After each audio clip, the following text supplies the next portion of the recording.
में हमारी on killing a tree. Tree को कट करना बोलते हैं, किल करना कब से बोलने लगे? ट्री का कत्ल करना। हाँ समझा देता हूं। पोइट क्या कर रहे हैं? It takes much time to kill a tree. भाई बहुत समय लगता है एक ट्री को किल करने के लिए, तो किल वर्ड यूज किया गया है काटने के लिए। Not a simple jab of the knife will do it. के सिर्फ तुम सोचो कि सिर्फ एक नाइफ का एक हमले से तुम उसको काट दोगे, तो ये ऐसा नहीं है। It's not possible. It has grown slowly consuming the earth, rising out of it, feeding upon its crust, absorbing years of sunlight, air, water, and out of its leprous hide sprouting leaves. ये ऐसे ही नहीं पला बड़ा है, इसको उगने में बहुत टाइम लगा। इसने एयर, सॉल्ट, सब चीजें इसमें कंज्यूम की हैं, तब जाके एक पेड़ बनता है। इतना आसान नहीं है इसको उखाड़ के फेंक देना। So hack and chop, but this alone won't do it. सिर्फ तुम हैक एंड चॉप करोगे, ऐसे काट डालोगे, इससे नहीं कुछ होने वाला। Not so much pain will do it, और बहुत ज्यादा पेन देने से भी ये नहीं कटेगा। The bleeding bark will heal. जब तुम ट्री को काट देते हो तो उसमें से कुछ निकलता है ना, एक सफेद सफेद कलर का एक तरह का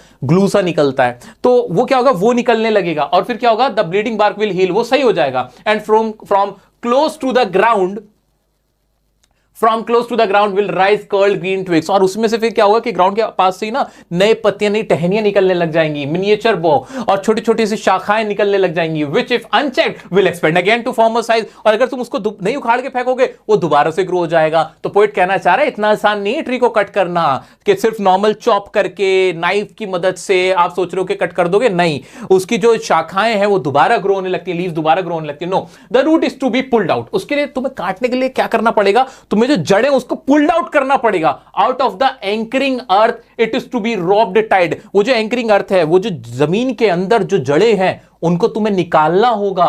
एंड रॉब्ड टाइड, और टाइड कर देना होगा, बांध देना होगा। And pulled out, snapped out, पूरा उखाड़ के फेंकना होगा। तब जाके तुम्हारा जो ट्री होगा उसकी क्या हालत होगी?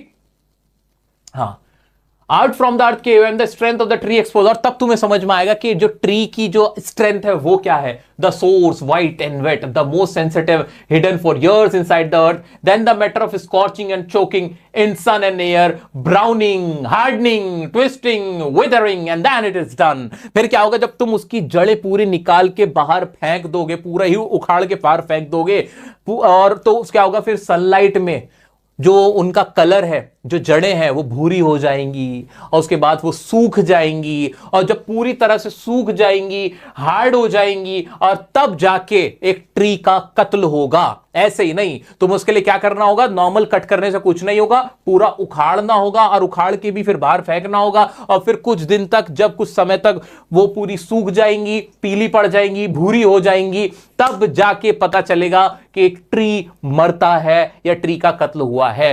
ये इस बारे में बता रहे हैं कि कैसे ट्री की जो पावर है, एक पेड़ कितना बलशाली होता है, कितनी उसमें स्ट्रेंथ होती है, कैसे कैसे वो पनपता है, और कितनी कोशिश करता है वो दोबारा जीने की, रिजुविनेशन की। ये पूरी कहानी बताती है हमारी जिस पोएम का नाम है ऑन किलिंग अ ट्री, जो कि बहुत खूबसूरत अंदाज में जीव पटेल साहब ने लिखी हुई है। आइए दोस्तों, अब इससे रिलेटेड कुछ क्वेश्चंस देख लेते हैं। नहीं